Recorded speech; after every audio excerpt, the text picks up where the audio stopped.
ॐ नमो भगवते वासुदेवाय। ॐ नमो भगवते वासुदेवाय। ॐ नमो भगवते वासुदेवाय। यः स्वानुभावम् अखिलं श्रुतिसारमेकम् आध्यात्मदीपम् अतितीर्षितां तमोऽन्धम् संसारिणां करुणया पुराणगुह्यम् तं व्याससूनम् उपयामि गुरुं मुनीनाम्। नारायणं नमस्कृत्य नरं चैव नरोत्तमं देवीं सरस्वतीं व्यासं ततो जयमुदीरये। श्रवणतां स्वकथा कृष्ण पुण्यश्रवणकीर्तिनः हृदयन्तस्थो हि अभद्राणि विदुनोति श्रुहितसताम्। नष्टप्रायेषु अभद्रेषु नित्यं भागवत सेवया भगवती उत्तम श्लोके भक्तिर्भवति नैष्टिकी। श्रवणतः श्रद्धया नित्यं गृणतश्च स्वचेष्टितं कालेन नातिदीर्घेण भगवान् विशते हृदि।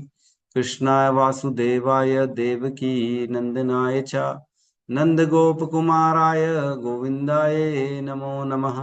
नमः पंकजनाभाय नमः पंकजमालिने नमः पंकजनेत्राय नमस्ते पंकजांग्रिये। जय श्री कृष्ण चैतन्य प्रभु नित्यानंद श्री अद्वैत गदाधर श्रीवासादि गौर भक्त वृंद। हरे कृष्णा कृष्णा कृष्णा हरे हरे हरे राम राम राम हरे हरे। हरे कृष्णा कृष्णा कृष्णा हरे हरे हरे राम राम राम हरे हरे। हरे कृष्णा कृष्णा कृष्णा हरे हरे हरे राम राम राम हरे हरे।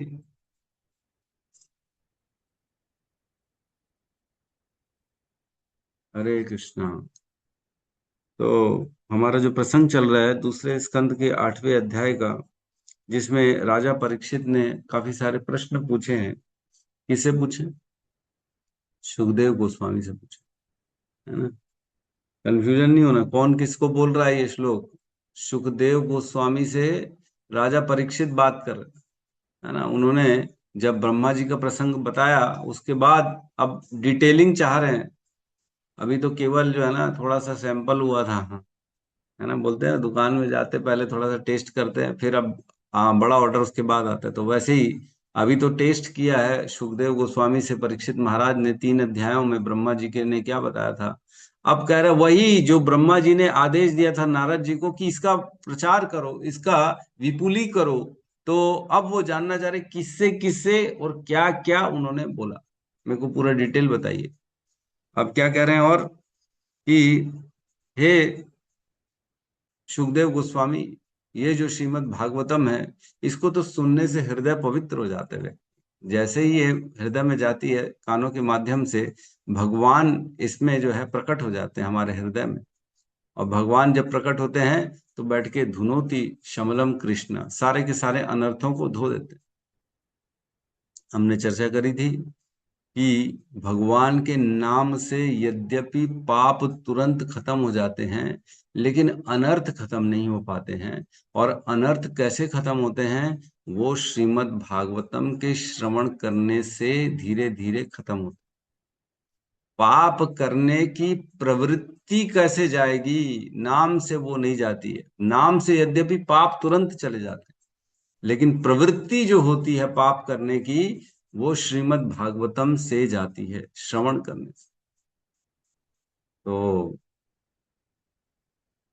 आगे से ध्यान रहेंगे कि नाम का प्रभाव तो ये है और श्रीमद् भागवतम का प्रभाव ये, दोनों के प्रभाव में क्या भेद। तो कई लोग रहते हैं अरे मेरे से ना हियरिंग नहीं होती, चैंटिंग करा लो आप। मैं घर में बैठे बैठे ना 64 माला कर लूंगा, 100 माला कर लूंगा, 150 माला कर लूंगा, लेकिन हमसे हियरिंग रीडिंग नहीं होती। अरे रीडिंग हियरिंग नहीं होती तो तुम्हारे हृदय का कैसे अनर्थ खत्म होगा? चैंटिंग से तो नहीं हो रहा। यहाँ तो लिखा है चैंटिंग यद्यपि हमारे भक्ति का 99% पूरा हिस्सा चैंटिंग है। नाम संकीर्तनम जो है, नाम संकीर्तनम यस्य सर्व पाप प्रणाशनम, सभी तरीके से नाम संकीर्तन को श्रेष्ठ बताया गया। हाँ बिल्कुल बताया गया, लेकिन नाम में भी कैसे क्वालिटी आएगी, नाम में भी जो अपराध कर रहे हैं वो अपराध खत्म कैसे होंगे, वो श्रवण करने से, श्रीमद् भागवतम के श्रवण, जितना जितना श्रीमद् भागवतम का श्रवण होगा उतना उतना नाम भी शुद्ध होगा, उतना उतना हमारे हृदय के सारे अनर्थ खत्म होते चले जाए। तो कल हमने पढ़ा आखिरी 6वां श्लोक, जिसमें कहते हैं धौत आत्मा पुरुषः कृष्ण पाद मूलम न मुंचति मुक्त सर्व परिक्लेशः पांतः स स्वशरणम यथा। जिस प्रकार एक यात्री जो होता है, यात्रा करके आता है दूर दराज से, और उसको घर में आके सुख मिलता है, अब सभी प्रकार की परेशानियों से दूर हो गया घर आके, उसी प्रकार जो व्यक्ति कृष्ण के चरणों की शरण ग्रहण कर लेता है वह सभी प्रकार के कलेशों से मुक्त हो जाता है। इसलिए वह कभी भी कृष्ण के चरणों को नहीं छोड़ता है? नहीं छोड़ता कि छोड़ देता है? कभी नहीं छोड़ता। क्यों? क्योंकि उसने आनंद आ गया ना उसको।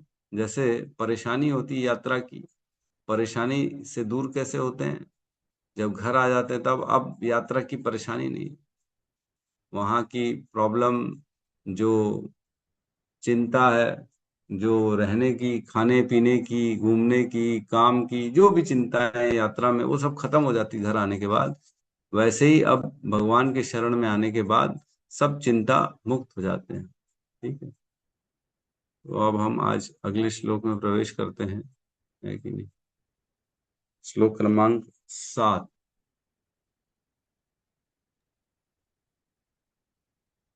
क्लियर है?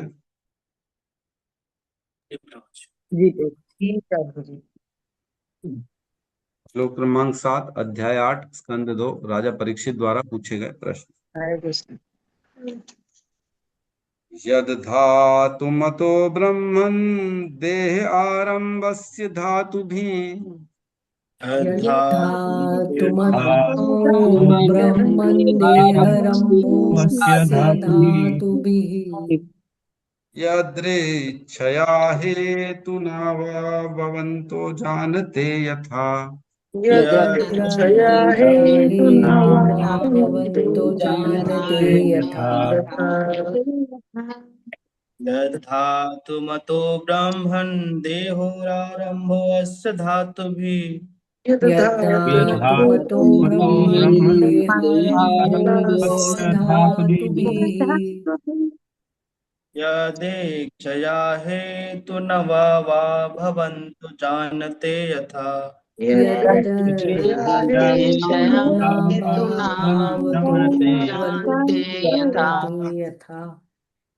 यद्धातुमतो ब्राह्मण देहरम्भोऽस्य धातुभिः यद्धातुमतो ब्रह्मन् देहरम्भोऽस्य धातुभिः यद्देच्छया हेतुना भवन्तो जानते यथा। यद्यच्छया हेतुना वा भवन्तो जानते यथा। यद्धातुमतो ब्रह्मन् देहारम्भस्य धातुभिः यद्धातुमतो ब्रह्मन् देहारम्भोऽस्य धातुभिः यदृच्छया हेतुना वा भवन्तो जानते यथा। यदृच्छया हेतुना वा भवन्तो जानते यथा। भवन्तो यद्धातुमतो ब्रह्मन् देहारम्भोऽस्य धातुभिः यद्धातुमतो ब्रह्मन् देहारम्भोऽस्य धातुभिः यदृच्छया हेतुना वा भवन्तो जानते यथा।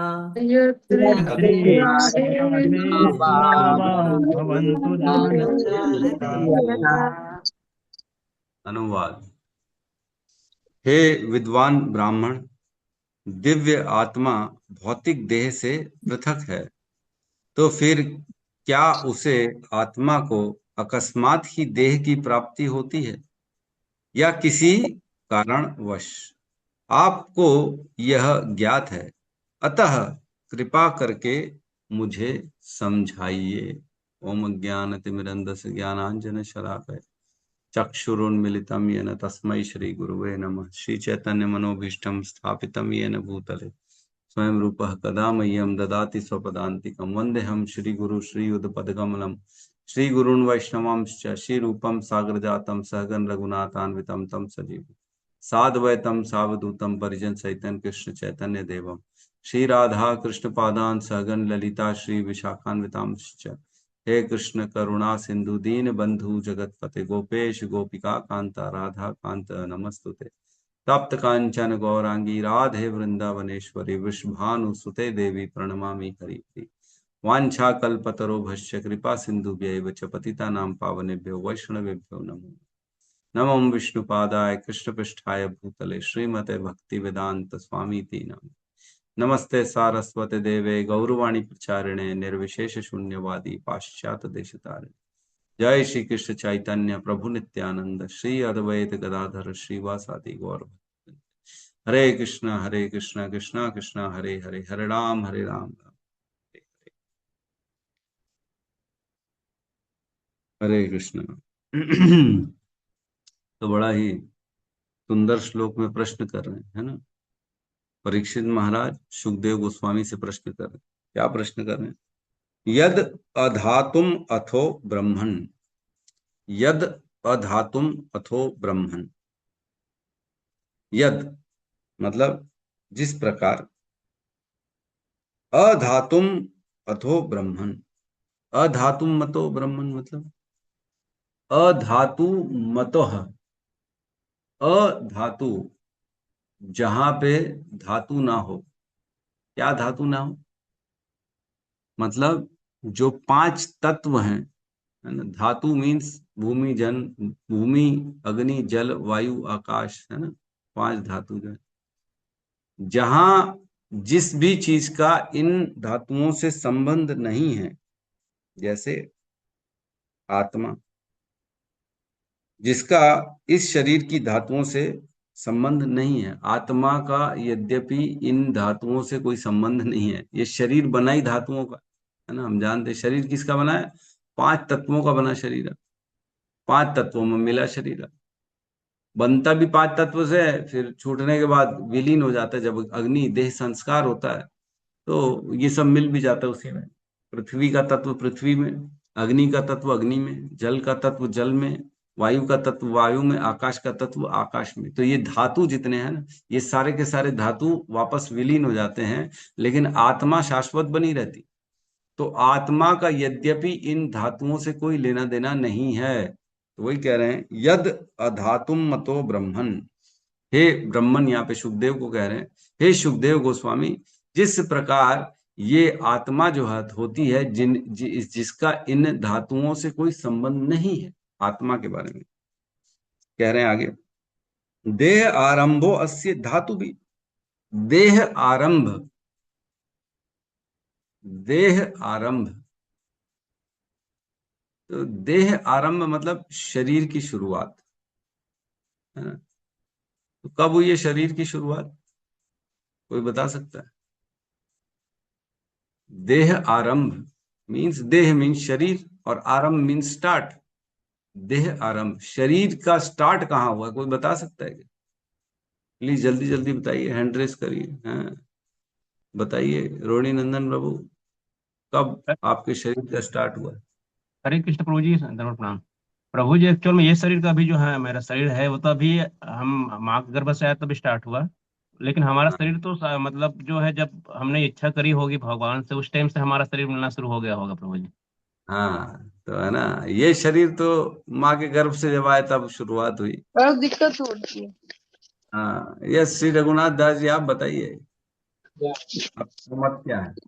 जी प्रभु जी, मेरा उत्तर लगभग रोहिणी नंदन प्रभु जी के उत्तर के ही समान है। जैसे ही हमने इच्छा करी भगवान से, भगवान की सेवा छोड़ छोड़ दी और इस भौतिक जगत में प्रवेश किया, अपनी मतलब हमारी आत्मा, तो हाँ। जिस भी योनि में सबसे पहले प्रवेश किए होंगे, या देव योनि में, या वनस्पति योनि में, या जीव योनि में, या मनुष्य योनि में, तो वहां से फिर हमको शरीर प्राप्त होता जा रहा है प्रभु जी, पहले अलग अलग योनियों में। यस यस, उर्जेश्वरी माता जी, आपका क्या कहना है? यही प्रभु जी की इच्छा, भगवान से हम स्वामी खुद बनना चाहते, भोक्ता बनना चाहते हैं, तो जैसे ही हमारी इच्छा हुई कि नहीं हमें भी, तो वैसे ही प्रक्रिया शुरू होने लगती। मैं भी मालिक बनूं, मैं भी खुशी जी से जी जीऊं, जी। मैं भी स्वतंत्र हूँ, ये इच्छा हुई तो चालू हो गया इधर वाला। मैं है कि दास बन के नहीं रहना चाहता, मैं नहीं? हाँ, स्वामी। yes, स्वामी बनना चाहता हूँ मैं। तो जैसे ही ये भावना आई, तब देह का आरंभ स्टार्ट हुआ। देह आरंभ इज वेरी इंपॉर्टेंट, समझना जरूरी है। कई लोग ये शरीर का ही लग जाते हैं, अरे ये जब मेरा शरीर पैदा हुआ ना, मेरे बचपन से मेरी बर्थ ऑफ डेट कौन सी है, तो ये फलाना फलाना ठिकाना मेरी बर्थ डेट है ना, मेरा देह का आरंभ उस दिन से हुआ। अरे उस दिन से तो इस देह का आरंभ हुआ जी, और अनेकों अनेकों देह को हमने धारण किया है, वो कब से स्टार्ट हो गया? तो देह आरंभो अस्य, ये जीव जो है, जीव जीव का देह आरंभ जो स्टार्ट हुआ, धातु भी। और ये धातु भी क्या है? ये देह किससे बना है? ये पंच महाभूत से बना है। ये धातुओं से, पंच महाभूत जो पंच तत्व है उनसे बना ये शरीर। धातु भी, धातु भी और अधातु भी, दोनों में भेद समझ में आ रहा है कि नहीं? अधातु भी पहले लिखा है और अंत में लिखा धातु भी। तो अधातुम मीन्स जो धातु से जिसका संबंध नहीं है, और जो धातु है जिसका धातु से संबंध है वो शरीर है। तो देह और देही का भेद चल रहा है। देही मीन्स जो इस देह में रहने वाली आत्मा है, और देह मीन्स जो ये शरीर है। देह मीन्स शरीर, और देही मीन्स इस शरीर के अंदर रहने वाली आत्मा। तो आत्मा का शरीर से कोई लेना देना नहीं है, और शरीर जो होता है उसका आत्मा से कोई लेना देना नहीं। दोनों अलग अलग रहते हैं, क्योंकि आत्मा अलग रहती है, शाश्वत है, और देह तो नश्वर है। तो जो नश्वर चीज है, जो पांच तत्वों से बना हुआ शरीर है, उसकी स्टार्टिंग कैसे हो रही है इस जीव के साथ, ये कह रहे हैं, है ना। आगे कह रहे हैं, यदि श्रया हेतुना वहा। क्या ये यद इच्छ्रया, यद इच्छ्रया, क्या अकारण अकस्मात ऐसे ही ऑटोमेटिकली देह का आरंभ हो गया? जीव देही को जो देह का आरंभ हुआ, ये क्या ऐसे ही हो गया ऑटोमेटिकली? हेतु ना हुआ, या फिर किसी कारणवश हुआ? पहले पूछ रहे हैं, यद इच्छ्रया, क्या ऑटोमेटिकली हो गया, बस ऐसी इच्छा करी और हो गया? ऐसा तो नहीं होगा। इच्छा करेंगे हम समोसा खाना, तो आ जाएगा समोसा सामने। इच्छा करेंगे अब मैं लंबा चौड़ा जवान बन जाऊं, तो हो जाएगा क्या? नहीं हो सकता। इच्छा करूं मैं अभी के अभी उड़ जाऊं, तो उड़ सकता हूं क्या? नहीं, ऐसे नहीं हो सकता। तो क्या ये ऐसे ही बिना किसी कारण के ऐसे ही मिल गया, या हेतु ना, या फिर किसी कारणवश ऐसा होता है? या फिर अथवा, वा मीन्स अथवा, भवंतो जानते यथा, अथवा आप जैसा जानते हैं, अथवा है ना, या तो फिर आप, भवन तो आप जो जानते हैं, कृपया वैसे ही समझाइए। जानते यथा, आप जैसा जानते हैं वैसा ही मुझको समझाइए। अब प्रश्न समझ में आ रहा है? जो ये शरीर के अंदर रहने वाला आत्मा है, जिसका इन पांच तत्वों से कोई लेना देना नहीं है, अधातु मतो, इस धातुओं से कोई संबंध नहीं है, उस आत्मा को यह जो धातु से बना हुआ शरीर है, देह जो है, देह आरंभ कब हुआ उसका और कैसे हुआ? क्या ये ऑटोमेटिकली हो गया या किसी कारणवश हो गया? ये आप बताइए, और ऐसे बताइए जैसे आप जानते हो, वही रूप में बताइए मेरे। अन्य अन्य की बात मत बताइए। तो देखो कितना इंपॉर्टेंट प्रश्न पूछ डाला सुखदेव गोस्वामी ने, सुखदेव गोस्वामी ने, परीक्षित महाराज ने। कितना इंपॉर्टेंट है, वेरी इंपॉर्टेंट क्वेश्चन। सब यहीं पे आके अटकते कि नहीं अटकते? सब लोग बोलते हैं, अरे संसार में हम आए क्यों, आखिर क्या कारण है हमारे को शरीर मिलने? ये तो मालूम है कि इच्छा करी भोगने की तो आ गए, शरीर मिला। लेकिन कैसे, क्या ये ऑटोमेटिकली स्टार्ट हो गया? ये हुआ कैसे? देह आरंभ हुआ कैसे? ये बहुत गहरा प्रश्न है ना। पूछते थे श्रील प्रभुपाद से, किसी ने पूछा, प्रभुपाद हम आए क्यों इस संसार में? जब हम को बनाया गया तो हम इधर आए क्यों? श्रील प्रभुपाद पूछते हैं, गड्ढे में गिरा हुआ व्यक्ति ये ज्यादा दिमाग नहीं लगाता कि मैं गड्ढे में आया कैसे, वह इस पे दिमाग लगाता है कि गड्ढे से निकलना कैसे है। तो हमारा भी उद्देश्य ये है कि हम ये शरीर में आए कैसे, इससे ज्यादा बेहतर है कि अब आ तो गए हैं, अब इधर से निकलना कैसे, ये प्रश्न होना चाहिए। लेकिन सुखदेव गोस्वामी, परीक्षित महाराज हमारे लिए प्रश्न कर रहे हैं सुखदेव गोस्वामी से कि ये प्रारंभ कैसे होता है, स्टार्ट कैसे होता है। तो ये आध्यात्मिक प्रश्न होते हैं, ये कोई उल जलूल जो है प्रश्न नहीं है कि प्रभु जो है नौकरी कैसे मिलेगी, प्रभु जो है सबसे बढ़िया जो है छोले भटूरे कहाँ मिलते प्रभु बता दीजिए। तो ये नहीं पूछा, है ना। प्रश्न ऐसा होना चाहिए जो वाकई में सुनने वालों के हितों के लिए, बोलने वाले के लिए भी हो। जब याद है प्रश्न पूछा था नारद जी ने ब्रह्मा जी से 5वें अध्याय में, तो ब्रह्मा जी ने कहा बहुत खूबसूरत प्रश्न पूछा है नारद, अब मैं भगवान की बारीकी से स्मरण करने के लिए विवश हो रहा हूं तुम्हारे प्रश्नों के कारण। बड़ी उत्तम प्रश्न तुमने पूछा है, तुम्हारा बहुत बहुत धन्यवाद। याद है कि नहीं? 5वें अध्याय में जब प्रश्न पूछा था तो मेरे ख्याल से 9वें श्लोक में बताया था ब्रह्मा जी ने, है ना। हाँ, 9th श्लोक में ही बताए, हे मेरे वत्स, तुमने मुझ सहित सब पर करुणा करके ही ये सारे प्रश्न पूछे हैं, क्योंकि इनसे मैं श्री भगवान के पराक्रम को बारीकी से देखने के लिए प्रेरित हुआ हूं। तो क्या किया तुमने? बड़ी करुणा करी है, मुझ पे करुणा करी और सब पे करुणा करी है, ऐसा प्रश्न पूछकर। तो क्या हम ऐसा प्रश्न पूछते हैं आपस में? कभी नहीं पूछते। हमने ग्रुप को खोल के रखा है सबके लिए, सब अपने अपना उसमें मैसेज डाल सकते हैं, लेकिन मैसेज में कोई डालता है आध्यात्मिक प्रश्न? कोई नहीं डालता। आज जो है ये श्लोक पढ़ा, इसमें ये प्रश्न निकल के आया, इस प्रकार का तो कोई प्रश्न डालता ही नहीं। लेकिन ऐसे ही प्रश्न करने चाहिए जिससे हमारे को भगवान का स्मरण, श्रीमद् भागवतम का स्मरण करने के लिए बारीकी से प्रेरणा मिले, ऐसा प्रश्न पूछना चाहिए। तो आज अधातुम और धातु भी, इनका तो भेद हमको पता पड़ गया।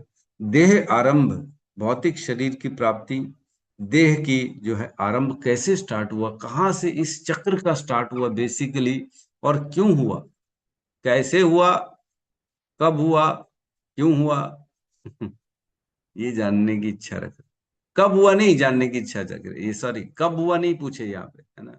कब नहीं पूछ रहे, कैसे हुआ और क्यों हुआ ये जानना चाह। कब से तो कोई लेना देना ही नहीं, कभी भी स्टार्ट हुआ होगा, लेकिन उसका मूल जड़ का कारण क्या है ये बताओ, है ना।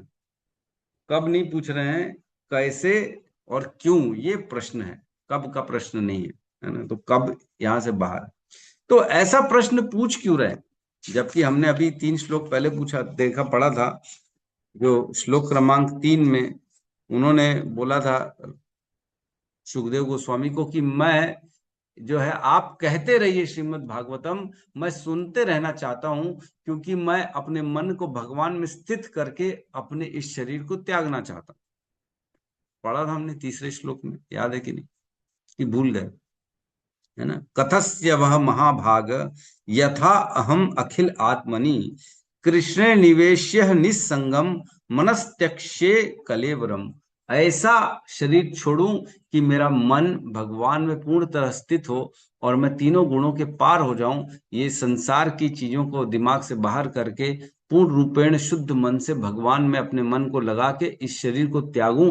इसलिए मैं आपसे आग्रह कर रहा हूं कि आप श्रीमद् भागवतम कहते रहिए, ये बोला था उन्होंने।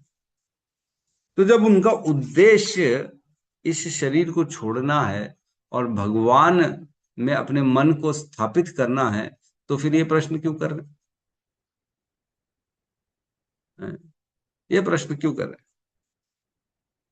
तो ये प्रश्न इसलिए कर रहे हैं क्योंकि इस प्रश्न का संबंध भी भगवान से है, भगवान की भक्ति से। श्रीमद् भागवतम के हर श्लोक में भगवान की भक्ति का संदेश है। क्या हम देख पा रहे हैं? क्या हम देख पा रहे हैं? नहीं, हम नहीं देख पा रहे। क्यों? क्योंकि हम भक्ति को तो जानते ही नहीं हैं, भगवान को तो केवल सुना ही है, भगवान को कहाँ जानते। भक्त्या माम अभिजानाति यावन यश्मि तत्वतः। भगवान कह रहे हैं भक्ति से ही केवल मेरे को जाना जा सकता है, तत्व से और कोई तरीका नहीं है मेरे को जानने का। बिना भक्ति के व्यक्ति मुझे जान ही नहीं सकता। तो क्या इस श्लोक में भक्ति छुपी है? यस, छुपी है। क्योंकि जैसे ही हम देखते हैं कोई व्यक्ति को शरीर मिल रहा है, कोई भौतिक ही क्यों ना हो, कितना ही बद्ध अवस्था क्या क्यों ना हो, लेकिन जैसे ही वह इस कारण में जाता है तो उसको भगवान की भक्ति प्राप्त। बड़े बड़े हमने देखा, जैसे है ना, राजा, जैसे इंद्रदुम्न राजा थे जो कि बाद में गजेंद्र बन गए थे, है ना। तो गजेंद्र यद्यपि हाथी था, उसको शरीर क्यों मिला गजेंद्र का, हाथी का शरीर क्यों मिला? और वह जो है क्या अकारण ही उसको शरीर मिल गया है इस हाथी का?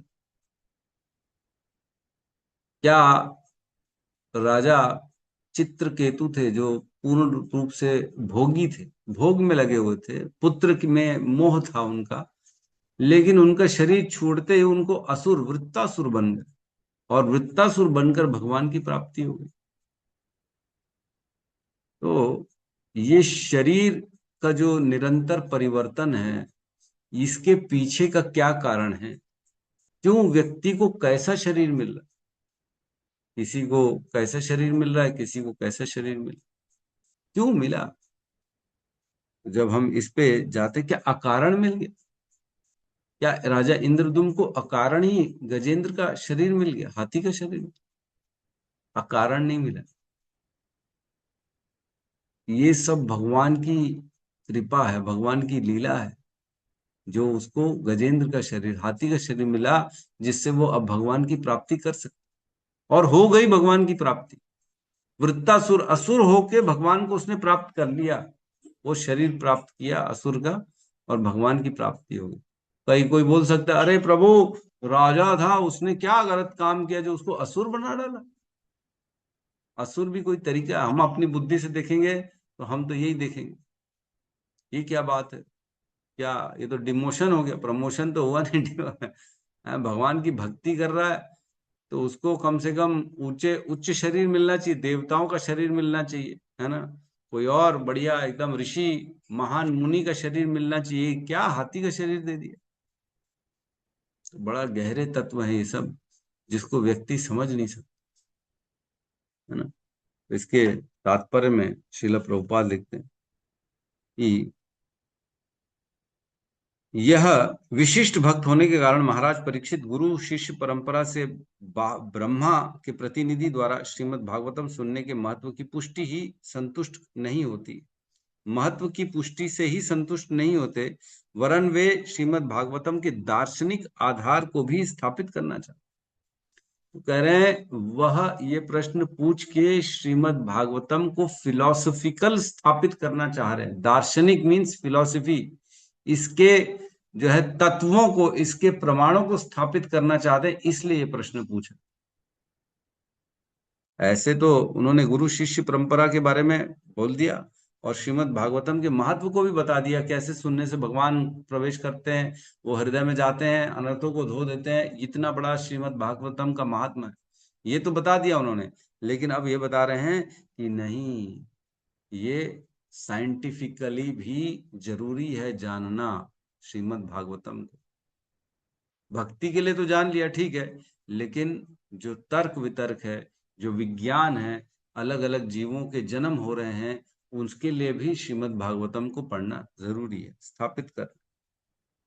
कह रहे हैं श्रीमद् भागवतम पूर्ण पुरुषोत्तम भगवान विषयक तत्व ज्ञान है। अतः किसी जिज्ञासु के मन में इसके विषय में जितना भी प्रश्न उठे उनका स्पष्टीकरण प्रामाणिक कथनों के द्वारा होना चाहिए। अनेक प्रश्न उठते हैं भक्ति में, है कि नहीं? अनेक प्रश्न। अरे अजामिल को कैसे भगवान का धाम मिल गया? इतना आसान है कि एक नाम लिया उसको तो बचा लिया गया। क्या हमारे को बचा लेंगे? हम भी एक नाम लेंगे बच जाएंगे? अरे ऐसा नहीं होता। अब उसकी गहराई में जाना पड़ेगा आपको। अजामिल के पूर्व जन्म तक जाना पड़ेगा, है ना। पांडवों के 5 भाई बच गए, कौरवों के 100 के 100 मर गए। तो केवल ये दिखने से नहीं होगा, इसके तत्व में जाना पड़ेगा, इसके कारण में जाना पड़ेगा। क्यों हुआ ऐसा? क्या कारण था? गंगा ने अपने पुत्रों को, 6 के 6 पुत्रों को गंगा में बहा दिया। क्यों मार दिया? तो जब तक जाएंगे नहीं, क्या कारण था? शिव जी ने अपने पुत्र का गला काट दिया, गणेश का। क्या कारण था? तो इस प्रकार ये श्रीमद् भागवतम जरूरी हो जाता है, क्योंकि इसे स्थापित करना ये विज्ञान है। ये उनके पीछे के कारणों तक का पता लगा के बताने में सामर्थ्य है। इसलिए भक्तिमय सेवा के पथ का पथिक ईश्वर तथा जीव की आध्यात्मिक स्थिति विषयक समस्त जिज्ञासा अपने गुरु के समक्ष रख सकता है। तो अब जैसे भक्तिमय सेवा, अगर भक्ति कोई कर रहा है तो उसके अंदर बड़ी जिज्ञासाएं होती हैं। वो कहाँ से जिज्ञासा क्लियर करेगा? तो यहाँ कह रहे हैं वह जिज्ञासा आध्यात्मिक जिज्ञासा ना, भौतिक जिज्ञासा नहीं, आध्यात्मिक जिज्ञासा अपने गुरु के समक्ष रखकर वह क्लियर कर सकते। बेसिकली हमारा जीवन ही इसीलिए मिला है ताकि हम इस तत्व को समझ सकें। कामस्य न इंद्रिय प्रीति लोभो जीवेत यावतः जीवस्य तत्व जिज्ञासा न अर्थो यश्च यही कर्म भी। हमने पढ़ा था भागवतम के पहले स्कंद के दूसरे अध्याय में ये श्लोक, जिसमें कह रहे हैं कामस्य न इंद्रिय प्रीति, अपनी कामनाओं को इंद्रिय तृप्ति की ओर लक्षित नहीं करना चाहिए। कामस्य ना इंद्रिय प्रीति लोभो जीवेत यावतः, लोभ केवल ये होना चाहिए कि मेरा जीवन निर्वाह हो जाए, बस। इससे ज्यादा लोभ नहीं होना चाहिए, लालच नहीं करनी चाहिए, ये भी खा लूं, वो भी पा लूं, इसको देख लूं, उसको देख लूं। इंद्रिय तृप्ति की प्रति अपनी इच्छाओं को लक्षित नहीं करना चाहिए। केवल जीवन जीने जितना ही सामान है उतना चाहिए। जीवस्य तत्व जिज्ञासा, जीवन काय के लिए मिला है? तत्व की जिज्ञासा करने के लिए। जीवस्य तत्व जिज्ञासा नार्थो यश्च इह कर्म भी, और इसके अलावा किए गए सारे कर्म वो व्यर्थ है, उनका कोई अर्थ भी नहीं है। एमबीबीएस करना है प्रभु हमारे को, एमबीए करना है प्रभु हमारे को, एमबीए कर लेंगे, एमबीबीएस कर लेंगे तो क्या जीवन का उद्धार हो जाएगा? क्या जीवन सफल हो जाएगा? अरे फिर अगले जीवन में फिर से जीरो से स्टार्ट करना पड़ेगा, फिर एबीसी से स्टार्ट करना पड़ेगा। तो फायदा कहाँ हुआ? फायदा क्या हुआ? फिर से अगर जीरो पे पहुंच गए, है ना, क्या बोलते हैं, खाया पिया कुछ नहीं, ग्लास फोड़ा 12 आना, ऐसे बोलते हैं ना। गए होटल, खाया पिया तो कुछ नहीं, उल्टा पैसे ही दे के आ गए। तो पूरा जीवन जिया, मेहनत भी करी, और मेहनत करके प्राप्त क्या किया? कुछ नहीं किया। अगले जीवन फिर से जीरो। क्या फायदा हुआ? मेहनत कर रहे पूरा जीवन, पगार में जो है मंथली सैलरी के लिए जा रहे हैं, तो मालिक बोल रहा है कि आपने महीने भर तो काम किया, लेकिन आपने क्या किया? हमारी मशीन को तोड़ दिया। आपसे काम करते करते हमारी मशीन टूट गई, इसलिए आपकी सैलरी पूरी कट हो जाती है। हम उस मशीन की भरपाई आपकी सैलरी से करेंगे, इसलिए आपको अब कुछ नहीं मिलेगा। तो व्यक्ति क्या करेगा? ओहो, पूरा मेहनत तो करी, कुछ हासिल ही नहीं हुआ, पूरा जीरो, शून्य हो गया। तो ऐसे ही होता है हमारा पूरा जीवन। मेहनत मेहनत करते हैं, पूरा दिन रात मेहनत करते हैं, पढ़ाई करते हैं, ये प्राप्त कर लेंगे, वो प्राप्त कर लेंगे, है हमारे पास डिग्रियां हो जाएंगी, हम बन जाएंगे, हम बड़े आदमी बन जाएंगे। लेकिन अंतोदगत्वा तो सब कुछ छिन गया ना, कुछ बचा थोड़ी हाथ में हमारे। फिर अगला जीवन, फिर जीरो, फिर ABCD से चालू करो। तो व्यक्ति को ऐसा कार्य करना चाहिए जिससे उसको कुछ प्राप्त हो सके, है ना। कहते हैं ना,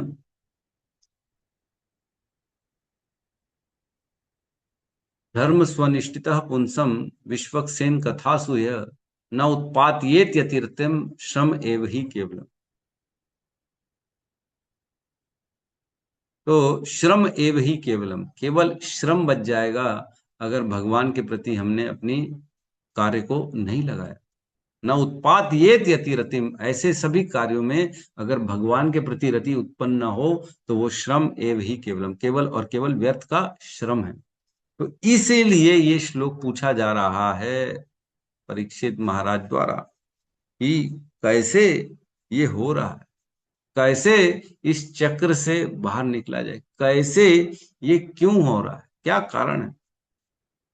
महाराज परीक्षित आत्म साक्षात्कार के पथ का तथा श्री भगवान की भक्तिमय सेवा में अग्रसर होने वाले समस्त वर्गों के जीवों के लिए इस महत्वपूर्ण विषय के संबंध में जिज्ञासा व्यक्त कर रहे हैं। ये प्रश्न उन्होंने हमारे लिए पूछा है। ये कह रहे हैं यहाँ पे प्रभुपाद, ये उन्होंने अपने लिए नहीं पूछा, उन्होंने जो वहां बैठे अन्य अन्य लोग थे उनके लिए ये प्रश्न पूछा, ताकि सबको पता पड़े कि क्या बात है। उनका अपना कोई इसमें हेतु नहीं था। मेरे को बड़ा आश्चर्य हुआ पता करके, मैं कुछ पढ़ रहा था तो उसमें पता पड़ा कि एक और ग्रंथ है श्रीमद् भागवतम। हम जानते हैं सुखदेव गोस्वामी ने परीक्षित महाराज को बताया, और हमको ये, हम जो जानते हैं यही हुआ, परीक्षित महाराज ने श्रीमद् भागवतम सुनी और उन्होंने इस शरीर को त्यागा और वो वैकुंठ चले गए। उनका शरीर वहीं पड़ा हुआ था, खाली शरीर था, जिसको आके तक्षक नाग ने जो है अग्नि से भस्म कर दिया और गंगा में फिर उनकी जो है शरीर मिल गया, है ना। इस प्रकार से हुआ था। लेकिन मेरे को बाद में पता पड़ा कि ऐसा नहीं था। परीक्षित महाराज ने पूरा भागवत कथा सुनी और उसके बाद परीक्षित महाराज ने यह भागवत का गुह्य तत्व जो है ये अपनी माता को बताया। उत्तरा उत्तरा ने प्रश्न किया परीक्षित महाराज से कि तुमने क्या सुना। तब परीक्षित महाराज ने एक और ग्रंथ की रचना हो गई, बृहद भागवत अमृत। ग्रंथ में लेके आया, इस बार मैं गया था वृंदावन तो ग्रंथ लेके आया। वो भी 3 बुक्स, इतनी बड़ी बड़ी बुक है जिसमें बड़ी गहराई से वर्णन है भक्ति का। परीक्षित महाराज ने अपनी माता को उत्तर दिया है और वो पूरे के पूरे वो सनातन गोस्वामी द्वारा लिखित है, पूरे के पूरे श्लोक में डिटेलिंग है। जैसे श्रीमद् भागवतम है वैसी डिटेलिंग है पूरी की पूरी। पता ही नहीं था हमारे। तो जितना गहराई में उतरते हैं ना उतना हमारे को रस मिलता, उतना पता पड़ता है, अरे बाप रे ये क्यों, ये क्यों, ये क्यों, ये क्यों। तो इस प्रकार यहाँ आखिरी में कह रहे हैं, मुक्त जीव जो सदैव श्री भगवान के साथ रहता है श्री भगवान के ही समान होता है। केवल वे बद्ध जीव अपना शरीर परिवर्तित करते हैं जो मुक्ति की प्रतीक्षा में है, किंतु यह क्रिया सर्वप्रथम किस प्रकार प्रारंभ। तो यह कह रहे हैं जो मुक्त जीव होता है ना वो तो मुक्त रहता है, उसका तो ये सब देह आरंभ होता ही नहीं। केवल बद्ध जीव का देह आरंभ होता है। जिसका भी देह आरंभ चल रहा है वो बद्ध, बेसिकली वो अविद्या से ग्रस्त है। क्यों चल रहा है देह आरंभ? क्योंकि अविद्या चल रही है हमारे अंदर। जिस दिन स्वप्न से बाहर आ गए तो स्वप्न में क्या राजा, क्या घोड़ा, क्या लड़ाई, क्या फौज। कई बार होता है सपने में, बड़ा अच्छा सपना चल रहा होता है, कोई उठा दे तो हम उसको डांटते, अरे क्यों उठा दिया, इतना अच्छा सपना चल रहा था यार, क्यों हटा दिया, बड़ा आनंद आ रहा था। लेकिन क्या वो सच था? क्या सच तो नहीं था, वो केवल सपना था। लेकिन उसका अनुभव सच के समान था, लेकिन सच नहीं था। तो उसी प्रकार ये जीवन में जो हमारे पास आ रहा है जा रहा है वो सच नहीं है, वो स्वप्न समान। तो आखिरी में कह रहे हैं, ऐसी जिज्ञासा अनिवार्य है जिससे भक्ति मार्ग में होने वाले समस्त प्रकार के अपराधों का प्रतिरोध हो सके। क्यों ये प्रश्न पूछ रहे हैं? ताकि कोई गलती से अपराध ना हो जाए। क्या क्या व्यक्ति गलती कर सकता है ताकि उसको फिर से देहांतरण में फंसना पड़ जाए? तो भक्ति, एक्चुअल में भक्ति अपराधों के कारण ही अपना फल नहीं देती। साधन तो सब कर रहे हैं, 16 माला सब कर रहे हैं, भगवान के मंदिर भी जा रहे हैं, प्रसाद भी पा रहे हैं, लेकिन अपराधों के कारण भक्ति का रिजल्ट ही नहीं आ रहा। हर व्यक्ति अपराध किए जा रहा है, उसको पता ही नहीं अपराध कैसे और क्यों हो रहा है। तो वो ऐसे ही जानकारी प्राप्त करने के लिए ही व्यक्ति गुरु के पास जाता है। छोटी छोटी बात होती है कि नहीं है? सपोज करो, भोग लगाया, तुलसी पत्र लगा के उसको फ्रिज में रख दिया, अगले दिन फिर से उसको चूल्हे में डाल दिया, गर्म करके खाएंगे, तुलसी पत्र भी जल रही है उसमें, तो अपराध हो रहा है कि नहीं हो रहा है?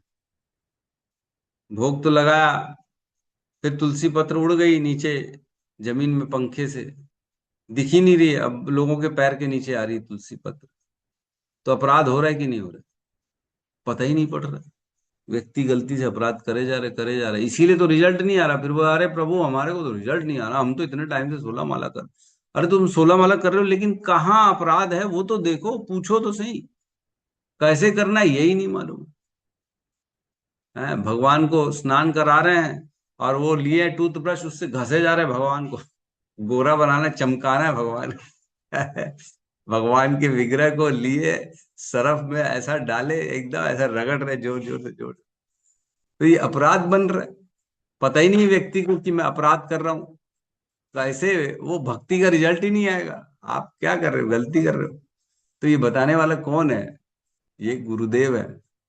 गुरुदेव बताते हैं ऐसा नहीं करना, है ना। द्वादशी के दिन तुलसी पत्र तोड़ रहे हैं, अपराध बनते जा रहे हैं, अपराध बनते जा रहे हैं, है कि नहीं। वही झूठे हाथ खा रहे हैं, उसी से मंदिर जाके आरती कर ले रहे, अपराध बन रहा है। कैसे? भगवान के विग्रह के सामने हा हा हु करके हंसे जा रहे जोर जोर से, हैं, अपराध बन रहा, पता ही नहीं पड़ रहा। तो ये सब छोटे छोटे अपराध हैं। ये सब अपराधों के कारण व्यक्ति की भक्ति का रिजल्ट ही नहीं आता। साधन कर रहा है, 16 माला कर रहा है, नियम फॉलो कर रहा है, लेकिन रिजल्ट नहीं आ रहा।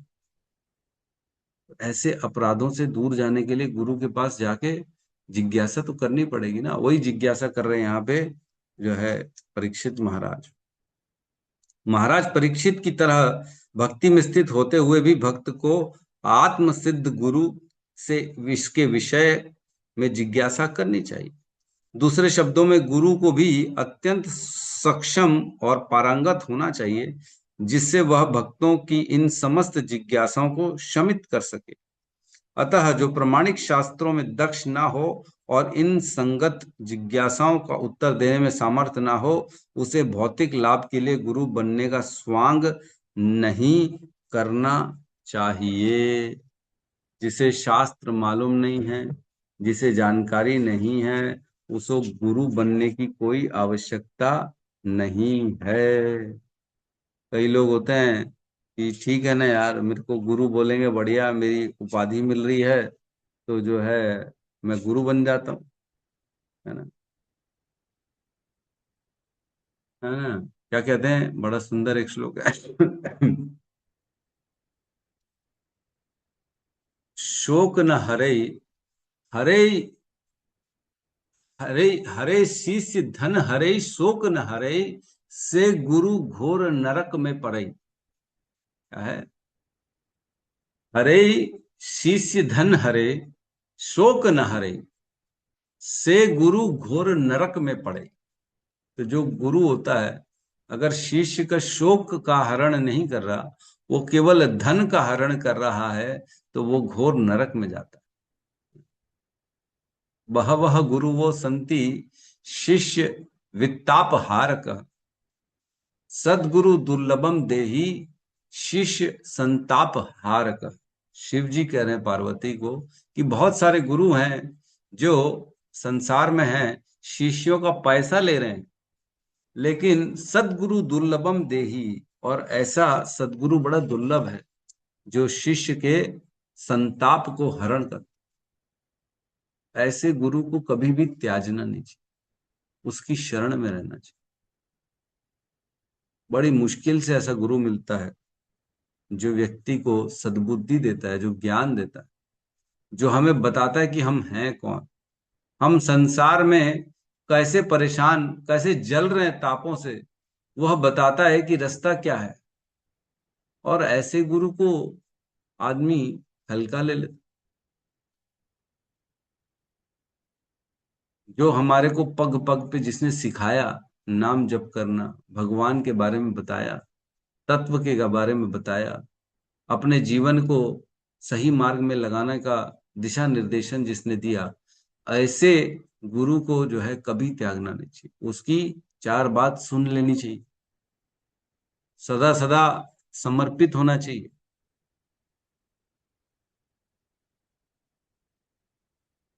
वह रहेगा तभी भगवान की प्राप्ति हो पाएगी। वही तो सीधा करेगा हमारे को, वही तो डांटेगा गलत में, वही तो बताएगा अपराध कहाँ चल रहे हैं। कई बार लोग सोचते हैं अरे हमने तो भगवत गीता पढ़ ली, अब हमारे को जरूरत नहीं है गाइडेंस की, अब हमारे को किसी के मार्गदर्शन की जरूरत है, अब हम तो सब जानते हैं जी। अरे जब सब जानते तो राजा भरत जो है वो फंस गए हिरण के चक्कर में। गुरु का जो है उन्होंने किया नहीं, चर्चा करी नहीं। सोचो, घर बार छोड़ा जिस व्यक्ति ने, पूरा राज्य छोड़ दिया 50 साल की उम्र में, जंगलों में जाके भक्ति करी, नाम जप किया, उसकी आसक्ति हो गई हिरण से। अगला जीवन हिरण का मिला। जिस व्यक्ति ने भक्ति करी है उसको भी पशु का जीवन मिल रहा है। घर छोड़ के आए जंगलों में तो भक्ति करी ना, नाम जप किया कि नहीं किया, सारे नियमों को फॉलो किया कि नहीं किया।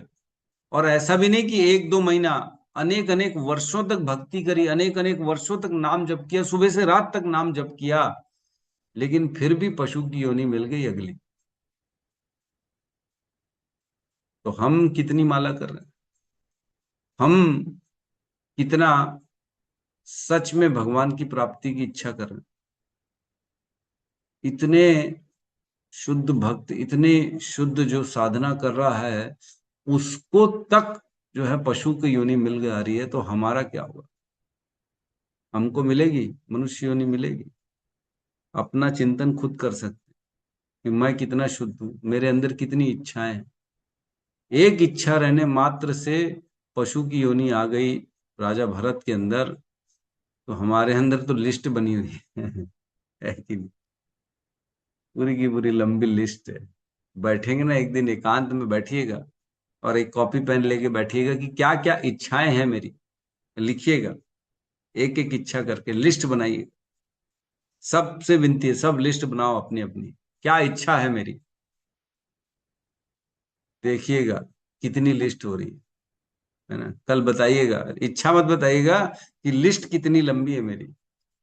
प्रभु 15 इच्छाएं निकली मेरी, प्रभु 25 इच्छाएं मिली, प्रभु मेरी 100 इच्छाएं निकली।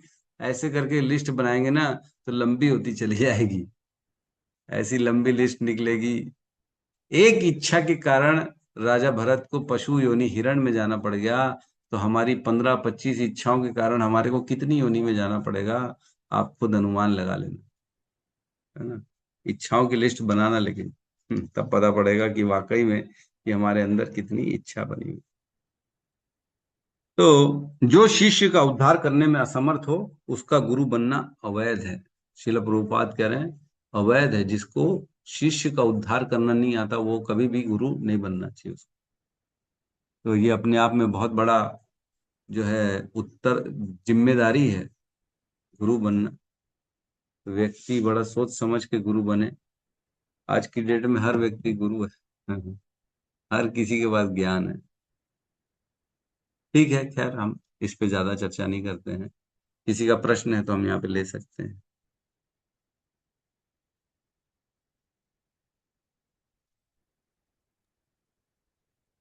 यस, रोहिणी नंदन प्रभु कहिए। हरे कृष्ण प्रभु जी। हरे इस कृष्ण। टाइम तो नहीं है प्रभु जी, लेकिन एक रिक्वेस्ट था आपको।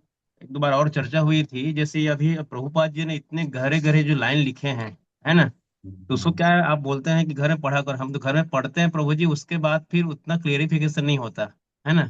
तो अभी आप जैसे समझाते हैं, यहाँ पढ़ते हैं और आपके थ्रू पढ़ते हैं, यहाँ पे हम जूम में पढ़ते हैं, तो उसमें डिटेल में क्लियर, मतलब हमारा क्लियर हो जाता है, कॉन्सेप्ट क्लियर हो जाता है। तो मेरा ये रिक्वेस्ट था आपसे, बाकी आपकी जैसी इच्छा। इसको कंटिन्यूशन में पढ़ा, जैसे मैं हम भागवत जितने भी सुनते हैं ना प्रभु जी, तो वहां पे ना कंपलसरी रहता है कि ये श्लोक पढ़ने के बाद में तात्पर्य पढ़ना प्रभु जी, प्रभुपाद जी का। तो इतनी गहरी गहरी लाइन लिखे, तो हम पढ़ते हैं तो हमको समझ में नहीं आता, घर में पढ़ते हैं, एक बार पढ़ते हैं तो, है ना, उतना नहीं रहता समझिए। तो यही था कि जैसे अगर उसको अपन कंटिन्यू करें जाए, जैसे आप समझाते हैं या फिर हम जुम में पढ़ते हैं, बहुत अच्छे से समझ में आता है ना। तो भले प्रभु जी हमको क्या लगे, 5 साल 10 साल जितना भी लगे, है ना, जरूरी नहीं हमको खत्म करना है। तो मेरा एक रिक्वेस्ट था, है ना, कि उसको कम से कम हम पढ़ें और समझें, तो और अच्छा समझ में आएगा। क्योंकि क्या, एक एक लाइन प्रभु जी, आप एक एक लाइन में आप एक एक लेक्चर ले सकते हो प्रभुपाद की जो है। इसमें जितना भी तो मैं पढ़ रहा था, है ना, कितनी गहरी गहरी बातें लिखी उन्होंने। तो मेरा ये था कि प्रभु जी उसको हम कंटिन्यू करें, ज्यादा अच्छा रहता। बाकी आप जैसा बोले। ठीक है। प्रयास तो मैं करता ही हूँ कि जो भी ऐसा लगता है कि डिस्कशन वाला पार्ट है उस पर डिस्कशन हो जाए, मेरा प्रयास तो यही रहता है। और क्या होता है कि जितना बना बना के रेडीमेड देंगे उतना आदत बन जाएगी। खैर आदत तो ठीक है, कोई वो बात ही नहीं, आदत वाली बात नहीं है, लेकिन प्रयास रहता है प्रभु कि मैं हर पॉइंट पे चर्चा कर लूं। लेकिन जैसे आप बता रहे हर लाइन पे एक एक लेक्चर है, बिल्कुल संभव है, जो जो लिखा है एक एक लाइन पे एक एक लेक्चर संभव है। तो फिर तो एक एक लाइन पे लेक्चर लेंगे बहुत लंबा हो जाएगा ना। तो कंप्लीट भी तो करना है, आगे भी तो बढ़ना है, कैसे नहीं आगे मतलब बढ़ेगा। लेक्चर नहीं प्रभु जी, उसको समझ समझ में आता है लेक्चर। तो मैं बोल रहा हूँ, कैसे हम ये बोल रहे हैं कि लेक्चर लिया जा सकता है क्या, लेकिन क्या है, हम जैसे अभी हम पढ़ते हैं ना, जैसे हम इसमें पढ़े, और इसको मैं पहले हम्म। पढ़ूँ तो समझ में नहीं आया उतना ज्यादा जितना, लेकिन अभी हम ग्रुप में पढ़ते हैं। सपोज कर हम जैसे लीलामृत पढ़ रहे हैं अभी रात में जो है ना, तो उसको ऐसे हम्म। पढ़ने समझ में नहीं आता, लेकिन ग्रुप में पढ़ने से एक माइंड का अलग कॉन्सेंस जो है ना, वो अलग हो जाता है उस टाइम में। ग्रुप में पढ़ने हम्म। से, ग्रुप में हम चेंटिंग करते हैं, तो चेंटिंग का एक अलग महत्व हो जाता है, मतलब अलग उसमें जो है एक चेतना जाग, मतलब हमारी जो चेतना है उसमें लग जाती है। उसी हम्म। कंटिन्यूशन, सपोज करो आप वीडियो के सामने आके कोई चीज बात करो, और अपने आप अकेला बात करो, है ना, तो अंतर तो पड़ता है। हम्म। इसीलिए इसी प्रकार जो है, आप जैसे इसको पढ़ाते हैं, इसको आप ग्रुप में हम्म। पढ़ते हैं और आप पढ़ते हैं, तो उसमें हमारा और एकदम ध्यान उसमें लग जाता है, और उसमें हमारा क्लियर हो जाता है प्रभु जी। तो मेरा यही था कि इसको हम अगर कंटिन्यू करें, आप पढ़ाएं ना, एक एक लाइन, भले उसमें हमको डिटेल एक्सप्लेनेशन आप अपने हिसाब से एक्सप्लेन करिए, वो उसको नहीं बोल रहा हूँ मैं, लेकिन उसको हम पढ़ते जाए हम्म। ना साथ ग्रुप में ना, तो बहुत अच्छा रहेगा प्रभु जी। उसमें क्या है, समझ में आते जा रहा है। और अभी देखो, पढ़े हैं तो प्रश्न पूछने का भी महत्व समझ में आ रहा है कि प्रश्न क्यों पूछा गया। यही अगर घर में पढ़ते, ठीक है प्रश्न पूछा आगे बढ़ जाओ चलो ठीक है। तो मैं भी कल सोच रहा था कि ये एक श्लोक पे क्या एक दिन का लेक्चर लेना चाहिए, ये प्रश्न पे। तो जब मैंने तात्पर्य पढ़ा, तात्पर्य शील प्रभुपाद का पढ़ा, तो बाप रे बाप, मेरे को लगा ये तो कम पड़ जाएगा एक दिन भी अगर बोलना स्टार्ट करेंगे तो, इतनी गहरी गहरी बातें लिखी हुई है इस पे। तो सही कह रहे प्रभु, गहराई में तो जाना चाहिए हमारे को। ठीक है, प्रयास करते प्रभु, जितना हो सकेगा हम बिल्कुल करेंगे। यस, शिल्पा माता जी। हरे कृष्णा प्रभु जी। प्रभु जी, मुझे हमेशा ये प्रश्न रहता है, गुरु गुरु को लेकर मेरा क्लैरिटी बहुत ज्यादा नहीं है। तो बहुत बड़ा टॉपिक है मुझे पता है, लेकिन अगर आप वो बता सके संक्षेप में, तो कि गुरु हमें चुनते हैं या हम गुरु को चुनते हैं। देखो, ऐसा है कि जब हम भगवान से विनती करते हैं, जब हमारे समय आ जाता है ना, जब हमारे स्वीकृतियों का समय आ जाता है, तब भगवान हमारे जीवन में एक आध्यात्मिक गुरु को भेजते हैं। ठीक है। अब हमारे ऊपर है कि हम उस गुरु को फॉलो करें कि रिजेक्ट करें, है ना। कई बार होता है कि आध्यात्मिक गुरु तो आ जाता है, लेकिन व्यक्ति उसकी वैल्यू नहीं कर पाता, छोड़ देता है, भोगों में लगा रहता है, कुसंगति के कारण, अज्ञान के कारण। तो वो जो इंडिपेंडेंस होती है ना, स्वतंत्रता, 5% जो भगवान ने हमको स्वतंत्रता दी है, उसका हम दुरुपयोग करके ऐसे गुरु को रिजेक्ट कर देते हैं और ऐसे गुरु के प्रति निष्ठा नहीं रखते हैं, और ऐसे गुरु के प्रति हम कई बार जो है इजी ले लेते हैं, चीप ले लेते हैं, है ना, बड़ा उनकी सेवा नहीं कर पाते हैं, छोड़ देते हैं। अरे ऐसी तो है, कई बार हो जाता है, अरे मेरे से छोटे हैं, इनको क्या मालूम है। तो ये देखो, ये सबका अलग अलग जीवन, आध्यात्मिक जीवन चल रहा है। कोई 50% में है, कोई 75% में है, कोई 10% में है। हो सकता है 10% में जो है उसकी उम्र ज्यादा हो, और जो 60% में उसकी उम्र कम हो। तो उम्र से आध्यात्मिक ज्ञान का कोई लेना देना नहीं है। व्यक्ति को समर्पित हो जाना चाहिए ऐसे गुरु के प्रति, जो हमें कम से कम जीवन में परिवर्तन सिखा रहा है, जो बता रहा है कि मैं जी क्यों रहा हूं, जो बता रहा है कि मैं इस दुख भरे संसार में परेशान हूं, जिसने हमें ये समझा दिया, जिसकी बातों से हम इस पे मानने शुरू कर रहे। मतलब गुरु वो है जो हमें ये समझा दे कि मेरे भक्ति करने से मेरा समय नष्ट नहीं हो रहा, है ना। जिसकी बातों में इतना सामर्थ्य है, उसकी बात, मतलब ये जो संबंध है, ये ऐसा नहीं कि हर एक के प्रति हो जाता है। बोलने वाले तो बहुत बैठे हैं, लेकिन किसी किसी एक की बात हृदय तक पहुंचती है। क्यों पहुंचती है? बोल तो सब रहे हैं, बहुत लोग बोल रहे हैं एक ही बात, लेकिन एक व्यक्ति की बात हृदय में पहुंचती है। क्यों पहुंचती है? क्योंकि यह पूर्व जन्मों की हमारा जो बंधन था, या जो हमारे से अधूरी छूटी भक्ति थी, उसके लिए कोई विशेष आता है, वो जब प्रवचन देता है तब हमें समझ में आता है, हाँ इसकी बात समझ में आ रही। अर्थात पूर्व जन्मों से हमारा उनके साथ संबंध चला आ रहा है। तो गुरुदेव अपने प्रतिनिधि को भेजते हैं और हमारे को इस संसार, इसी कीचड़ भरे संसार से निकालने के लिए उनका प्रवचन देते हैं। उन प्रवचनों से हमारे को अपनी वृत्तियों को छोड़कर भक्ति करनी। तो ऐसे गुरुदेव के प्रति निष्ठा रखनी चाहिए, पूर्ण समर्पण समर्पण रखना चाहिए। शरणागति और समर्पण, हमने उस पर भी चर्चा करी थी। तो शरणागति करने से, उनकी बातें फॉलो करने से, उनके प्रति हमारी जो सेवाएं हैं वो करने से, उनके प्रति प्रश्न पूछने से धीरे धीरे धीरे धीरे हम जो है बाहर निकल सकते। तो ऐसे गुरु को फॉलो करना चाहिए। सबको नहीं फॉलो करना चाहिए। कई लोग होते हैं जो सबको फॉलो करते, सब गुरु हमारे, तो सब नहीं हो सकते, किसी के गुरु नहीं, वो निष्ठा है ही नहीं बेसिकली, है ना। सब कोई कैसे कर सकता है? सबको कैसे कोई मान सकता है? सबको कैसे कोई फॉलो कर सकता है? अगर बोले जो है मोहल्ले वाले सबको, बच्चा बोले सब मेरी माता है, तो सब माता हो सकती है?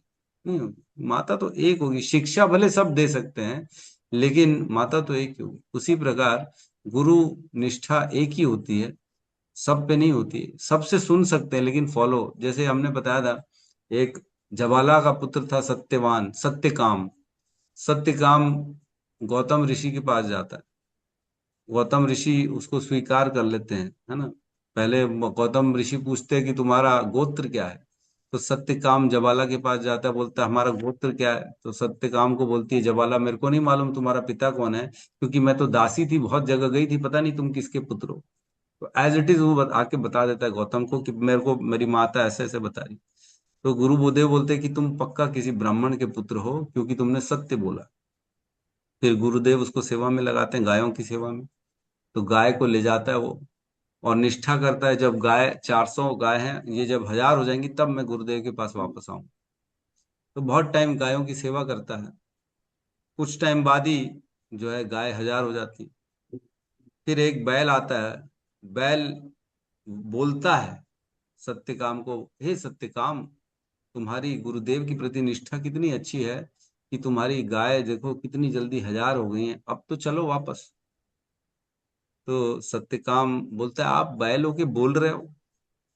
तो बोले मैं बैल के रूप में वरुण देव हूँ, शायद वरुण देव उनके कंठ से बोलते हैं बैल के। और बोलते मैं तुमको ना वेदों का ज्ञान देना चाह रहा हूँ। तो 1/4 ज्ञान वेदों का बैल के रूप में वरुण देव देते हैं उसको। फिर आगे बढ़ता है वापसी के लिए। तो रात में अग्नि जलाता है, तो अग्नि में अग्निदेव प्रकट होते हैं और उसको 1/4 ज्ञान दे देते वेदों का। इस प्रकार फिर आगे बढ़ते, फिर इंद्रदेव आते हैं, इंद्रदेव भी उसको एक चौथाई देते हैं, और फिर एक और देवता आता है, एक चौथाई देके पूरा वेदों का ज्ञान उसको मिल जाता है, सत्यकाम। जब गौतम ऋषि के पास सत्यकाम वापस जाता है, तब गौतम ऋषि पूछते हैं, क्या हुआ सत्यकाम, कैसी रही तुम्हारी यात्रा? बोले, गुरुदेव सब ठीक था, बस अब आपके शरण में हूं, आप मुझे उपदेश दें। तो गौतम ऋषि कहते, तो उपदेश तो तुमको मिल चुका है, सभी वेदों का ज्ञान तो तुमको देवताओं ने दे दिया है। तो अब पॉइंट की बात होती है, सत्यकाम कहते हैं, हाँ मुझे ज्ञान तो मिल गया है, लेकिन जब तक मेरा गुरु इसे प्रमाणिक नहीं करेगा, तब तक मैं इसे स्वीकार नहीं करूं। ज्ञान तो मिल रहा है, लेकिन गुरु ने प्रमाणिक किया कि नहीं किया? तब गौतम ऋषि बड़े प्रसन्न हुए और कहा, हे सत्यकाम, तेरी निष्ठा से मैं बड़ा प्रसन्न हूं। तुझे पूर्ण ज्ञान अब तेरे हृदय में प्रकाशित हो जाएगा। तब फिर सत्यकाम के हृदय में पूरा ज्ञान प्रकाशित हो। पढ़ने से, ऐसे ही खुद ही इधर उधर से सुनने से नहीं होता, गुरु के प्रति निष्ठा रखने से होता है। तो ये चीज बहुत ज्यादा जरूरी है कि गुरुदेव के प्रति हम समर्पित रहें और निष्ठा के साथ रहें। जी, लेकिन प्रभु जी अजी अभी अगर हमारी दीक्षा नहीं हुई है तो हम किसको गुरु मानेंगे? तो श्रील प्रभुपाद को मान सकते हैं, लेकिन फिर अब अगर दीक्षा लेनी है तो इसलिए मैं पूछ रही थी कि हम तो गुरु को नहीं चुन सकते हैं ना, तो अब मैं दीक्षा अगर लेने की इच्छा भी करूं तो किन से लूं देखिए दीक्षा, ऐसा है, ऐसा? दीक्षा जो है, मैंने पहले भी बताया था, हमारी परंपरा दीक्षा पे नहीं आधारित होती है, शिक्षा पे आधारित है। तो आप अपना, जो शिला प्रभुपाद है, जिनके ग्रंथों से हमको शिक्षा मिल रही है, शिला प्रभुपाद को अपना गुरु मान सकते हैं और उनके प्रति निष्ठा रख सकते हैं, कोई फिर दिक्कत नहीं। दीक्षा ना ले तो चलेगा प्रभु, ऐसा क्या? दीक्षा जो है ना, मैं पहले ही बताया था कि हमारे में ऐसे बहुत से गुरु हुए जिन्होंने दीक्षा नहीं भी ली है, दीक्षा नहीं ली है, केवल शिक्षा लेके आ गए वो परंपरा में, तो भी उनको गुरु का दर्जा मिला हुआ है। ऐसी बात नहीं है कि नहीं है, लेकिन ठीक है, दीक्षा जो है हो जानी चाहिए, ज्यादा अच्छा है, क्योंकि वो प्रमाणिक हो जाती है। तो आप समय रह के चर्चा कर सकती हैं, तो हम आपकी दीक्षा की व्यवस्था भी कर सकते हैं, ऐसी बात नहीं। जिस दिन से आपने श्रील प्रभुपाद की भगवत गीता पढ़ना चालू कर दी है, आपकी दीक्षा श्रील प्रभुपाद से हो चुकी, शरणागति समर्पित हो चुके हैं, तो आप गुरुदेव श्रील प्रभुपाद के जो हैं शिष्य हैं, उनके अनुगत हैं, ऐसी बात नहीं है। बाकी रही प्रमाणिक एक सील ठप्पा और जो है एक ऑथोराइजेशन लेटर की, तो वो आप दीक्षा के लिए कभी भी हमसे बात कर लीजिए, आपको हो जाएगी, कोई दिक्कत जी जी जी। नहीं। यस, यस, उर्जेश्वरी माता जी कहिए। प्रभु जी, आप पूछ रहे हैं कि इच्छा क्या है?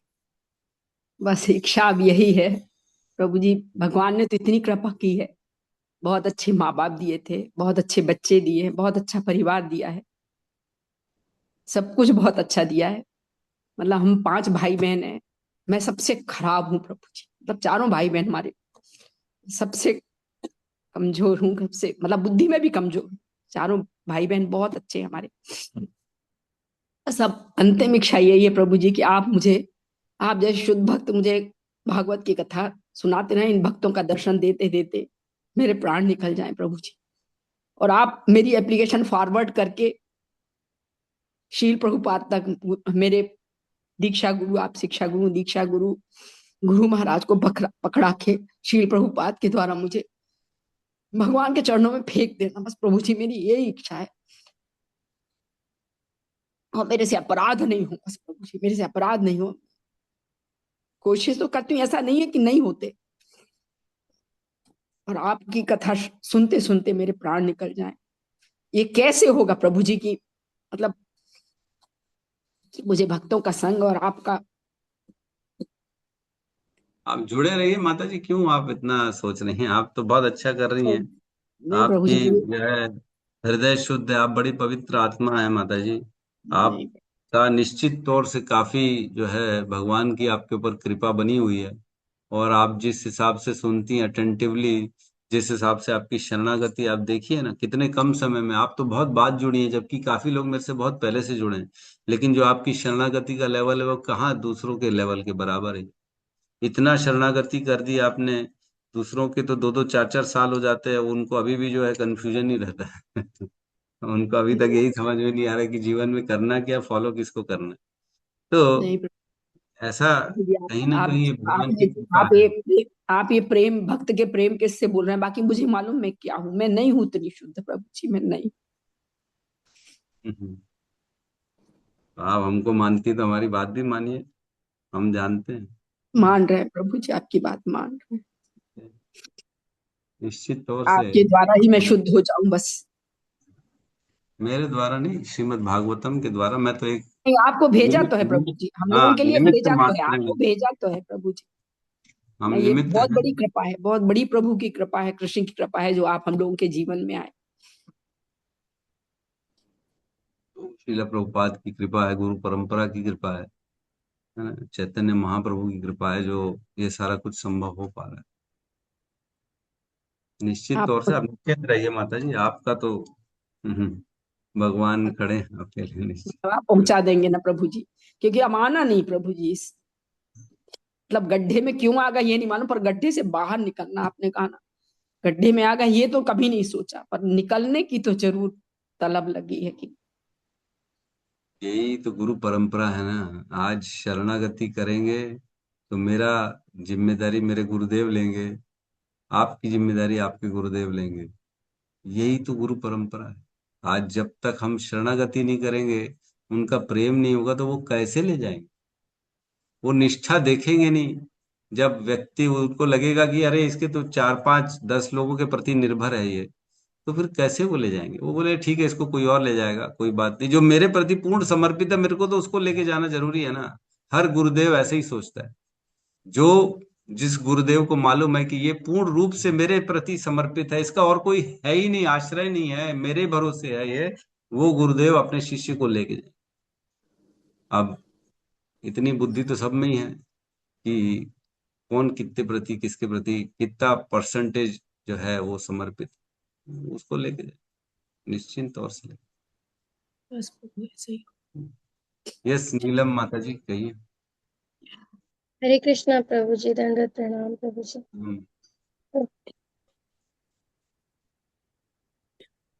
हरे कहिए कृष्णा। माता। आवाज आ रही है मेरी? हाँ एकदम क्लियर है माता जी, एकदम साफ। प्रणाम प्रभु जी। प्रभु जी, मैं ये पूछ रही थी कि जैसे आप अभी बता रहे थे कि जो परीक्षित महाराज थे उन्होंने 7 दिन की भागवतम सुनी, उसके बाद फिर उन्होंने अपनी माता उत्तरा को भी ज्ञान दिया। 7 दिन उनको लग गए भागवतम सुनने में। फिर 7 दिन में तो उनकी मृत्यु भी होनी थी। फिर 7 दिन के बाद उन्होंने अपनी माता को कब सुनाया होगा, और फिर इतनी बड़े भागवतम को उन्होंने कितने दिन में सुना दिया, मतलब कितने समय में सुनाया कि उसके उस पे इतने डिटेल में एक बुक भी लिख दी गई। तो ये इतना बड़ा कैसे क्या बहुत दिमाग वाले सब होते थे, नहीं तुरंत सब समझ जाते थे हम दिमाग लोगों चकरा गया था। है कि नहीं? यही होता है बुद्धि में, दिमाग में घुसता का है हमारे को। हम तो बद्ध अवस्था से कंपेयर कैसे करते, इस संसार से कंपेयर करते। अब बताओ, 45 मिनट में अर्जुन ने पूरी भगवत गीता समझ ली, 45 मिनट में मात्र। है, हमको लगता है इतनी बड़ी भगवत गीता कैसे समझिए, हमको समझ में नहीं आ रही कैसे समझे। तो देखो ऐसा है कि ये हमारी बुद्धि की बात नहीं चल रही है, ये हम अपनी बुद्धि अपनी स्थिति से कंपेयर करते हैं, क्योंकि हम यही देखते हैं इतनी बड़ी भागवतम, इतनी बड़ी भागवतम कैसे उनको समय मिल गया। लेकिन लिखा है, सनातन गोस्वामी ने लिखा है ना, मैंने नहीं लिखा है, उन्होंने लिखा है बृहद भागवत अमृत। ये वाली बुक फिर कितनी है? ये हमारी तो 18 है, उनकी कितनी है? वो तो छोटी है, छोटी है, 3 बुक है उसमें, तीन 3 है। बुक। हम्म, 3 बुक है। उसमें 2-3 प्रसंग एक्चुअल में, वो प्रसंग का जो गहरा शोध होता है ना, जैसे एक श्लोक है, एक श्लोक पे हम कितनी देर बोल रहे हैं, एक दिन बोल रहे हैं, 1 घंटा 1.5 घंटा बोल रहे हैं। तो 1 घंटा थोड़ी बोला होगा सुखदेव गोस्वामी ने एक श्लोक, वो तो एक श्लोक बोला होगा मुश्किल से 30 सेकंड में और आगे बढ़ गए होंगे। अब हम उस पे विश्लेषण करे जा रहे, उसको निचोड़े जा रहे हैं, उसका पूरा शोध करके एक एक उसके शब्द को बाहर निकाल रहे हैं, एक एक वर्ड की मीनिंग निकाल रहे हैं, और उसकी एक मीनिंग के भी अनेक असर निकाल रहे हैं। तो ये कैसे होता है? ये हमारे गुरु आचार्यों ने जो टीका लिखी उसके माध्यम से हम ये कर पाते। तो ऐसे ही जो है, परीक्षित महाराज ने अपनी माता को कुछ श्लोक बोल दिए बस, और उसी में हो गए। और उस पे अब शोध पे शोध करे जा रहे, उस पे गहराई पे जाए जा रहे। तो वो ग्रंथ बन गया। बहुत सुंदर ग्रंथ, बहुत अच्छा। किसी दिन पढ़ाएंगे हम आपको। मैं तो सोचा हूँ अभी, मेरी माता जी की कृपा से भागवत कथा है नवंबर में। उस नवंबर में मैं उस बृहद भागवत अमृत के प्रसंगों को जरूर लूंगा, क्योंकि ये बड़ी गहरे तत्व हैं, और ये तो मालूम ही नहीं है, और बड़े इंपॉर्टेंट हैं, बड़े अच्छे हैं, बड़े आनंद देने वाले, जिसमें गोप कुमार भगवान के धाम पहुंच जाते, उसका पूरा वर्णन है। एक एक धाम ऊपर जाते, कैसे जाते हो, क्या देखते हो, वो कैसे जाते हो, सब बहुत अच्छा प्रसंग है। तो उसको मैं एक दिन की वहां पे कथा में एक दिन में रखूंगा जरूर। तो आप सुनेंगे ना, तो उसमें पूरी कथा आप सुन सकते हैं। धन्यवाद प्रभु जी, बहुत बहुत धन्यवाद। हरे कृष्णा। धन्यवाद। यस, सावित्री माता जी।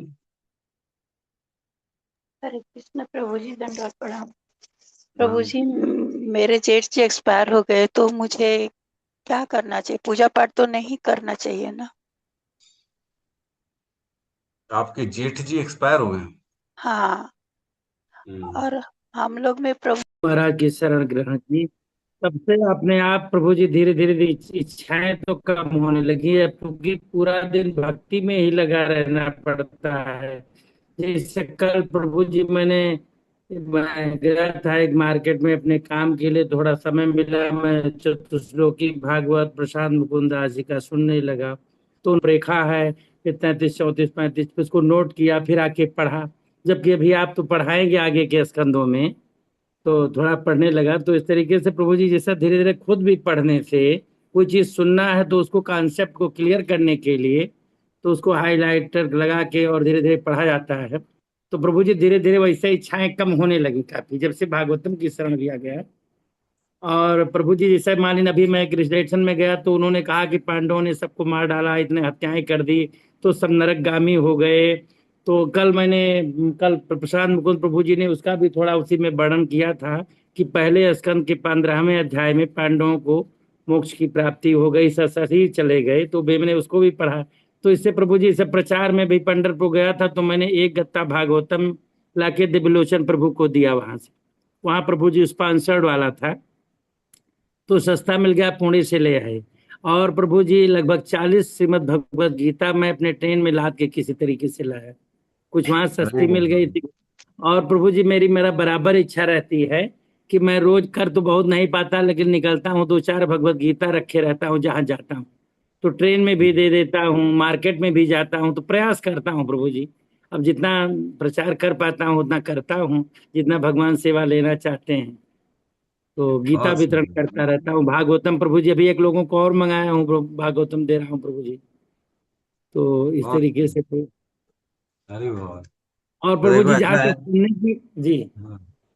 जो हमने पढ़ा हुआ है ऑलरेडी, हमने भी ये पहला स्कंद पढ़ा था, आपने भी अटेंड किया था, कि पांडव जो है वो सशरीर वैकुंठ गमन चले गए थे। उसमें हमने पढ़ा हुआ है, पहले स्कंद के 15वें अध्याय के आसपास में। इस, तो हमने इस भी पर उसको पूरा काम। कंप्लीट किया था, लेकिन सब भूल जाते हैं। प्रॉब्लम यही है। यस, पांडवों की ठीक। सामयिक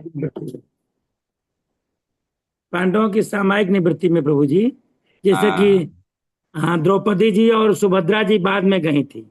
जब हाँ पांडव हाँ गए तो ये नहीं कहे कि आप भी चलिए, सब अपने अपने हाँ चले गए, बाद में गए तो हाँ, बड़ा अच्छा। बराबर तो है। इससे प्रभु आपको सुनने के बाद प्रभु जी प्रश्नों का जैसे उत्तर भी कहीं जाते हैं प्रचार में, तो कोई पूछता है तो थोड़ा बहुत उत्तर भी दे ले जाते हैं प्रभु जी।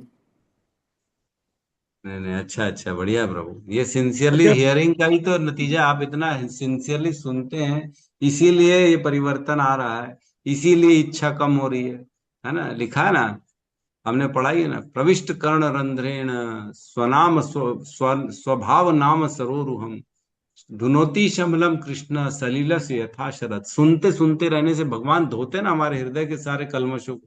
धीरे धीरे सारी इच्छाएं कामनाएं खत्म हो जाएंगी, धीरे धीरे जीरो होती चली जाएंगी। क्यों? क्योंकि सुन रहे हैं हम, रोज सुन रहे हैं। तो सुनने का नतीजा प्रभु जो ये परिवर्तन आ रहा है। आप बड़े सिंसियरली सुनते हैं। आप तो सारी कथाएं भी प्रभु जी की जो पॉसिबल हुई लखनऊ में वो भी पूरी अटेंड करी आपने, और जी। बहुत नहीं अच्छा प्रभु जी, लगा प्रभु। बिलासपुर भी आने वाले थे लेकिन पंढरपुर चले गए थे। नहीं, बिलासपुर हाँ। में मेरे रिलेटिव वहीं रहते थे, कथा जहाँ हो रही थी वह 2 किलोमीटर दूर पर।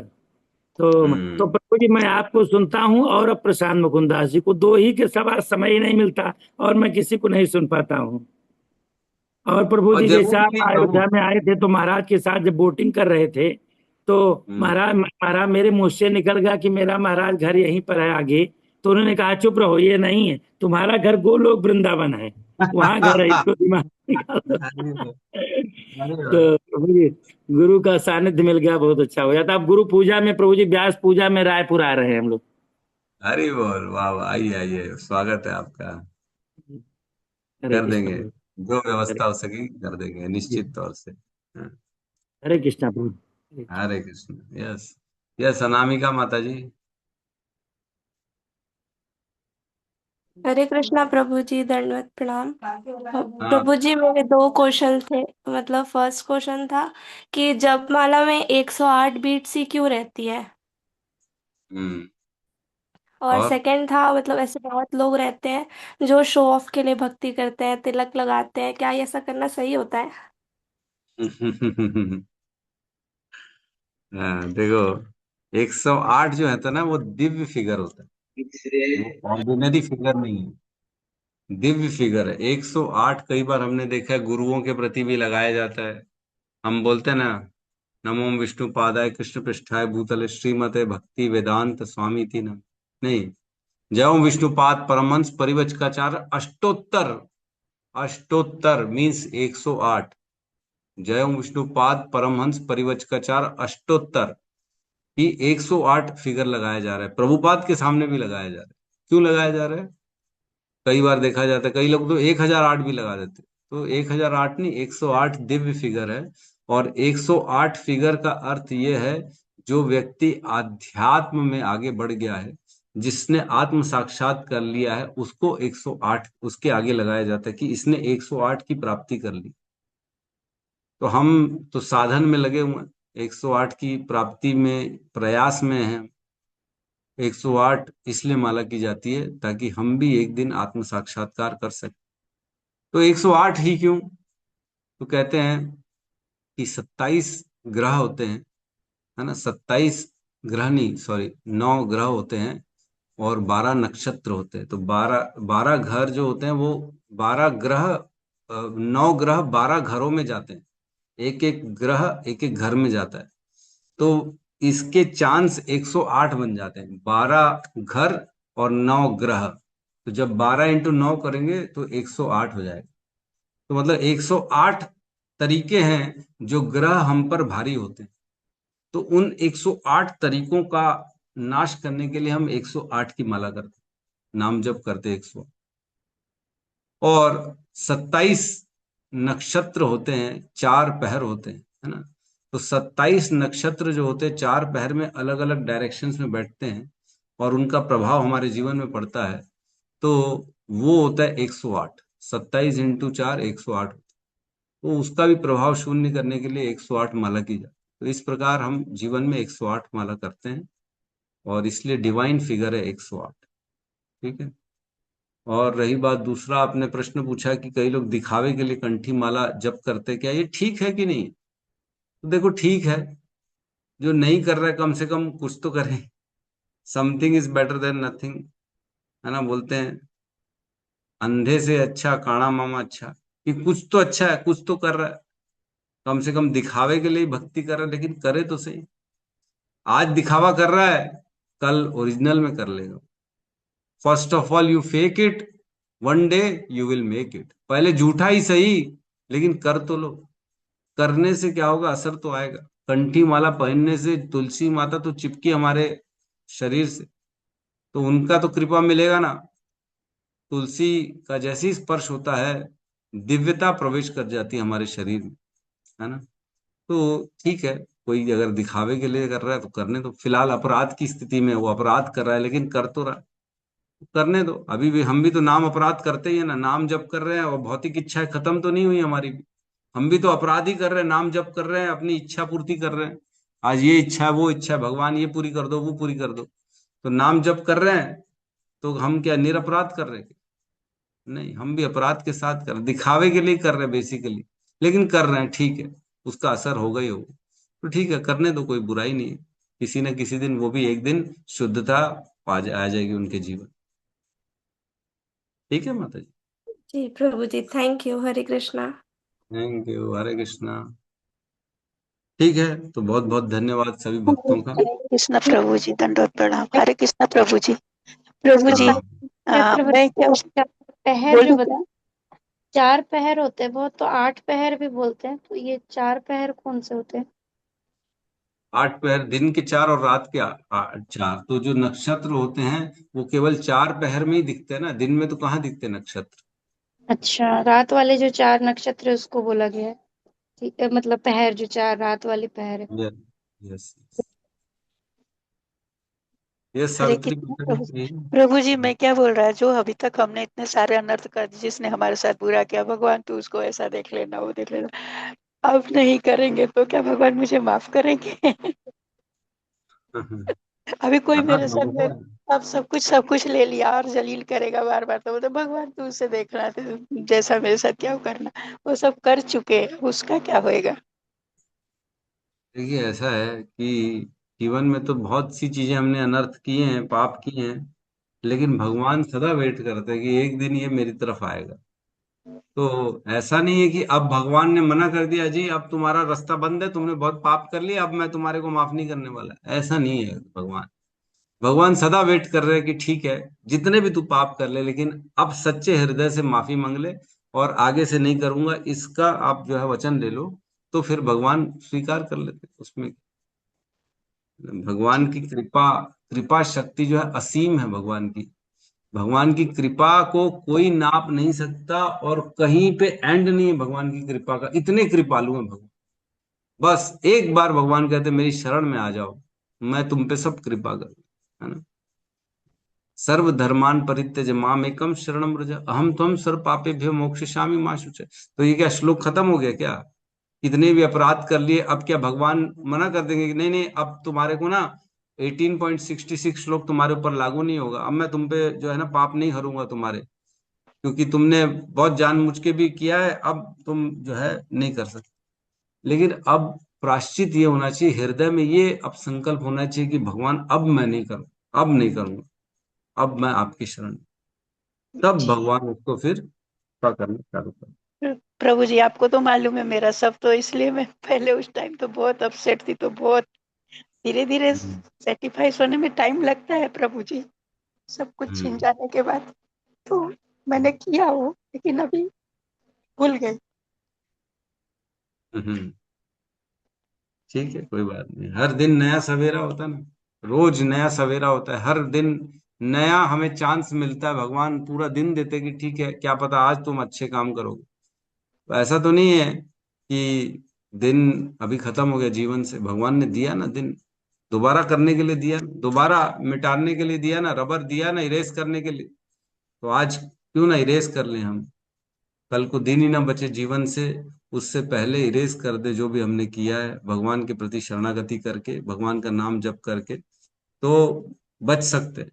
लेकिन एक बार अगर खत्म हो गया जीवन इरेज करने के पहले, तो फिर कुछ नहीं कर सकते। रोज जी मौका मिल रहा है, रोज हर दिन भगवान दे रहे हैं, आज आजा मेरी शरण में, आज आजा, कोई बात नहीं, कितने भी तूने पाप किए, मैं हूं ना, बैठा हूं, मैं माफ कर दूंगा। माँ क्या बच्चे को माफ नहीं करेगी क्या? कितनी भी गलती करके बच्चा आएगा, माँ के पास अगर पैर पकड़ के बैठ जाएगा कि माँ मुझे माफ कर दे, तो माँ माफ कर देगी, चल ठीक है कोई बात नहीं। वैसे ही भगवान माफ कर। बहुत बहुत धन्यवाद प्रभु जी, आपका बहुत बहुत। हरे कृष्ण। ठीक है, तो हम यहाँ पे क्लास को विराम देते हैं, सब मिलके हरे कृष्ण महामंत्र का उच्चारण कर।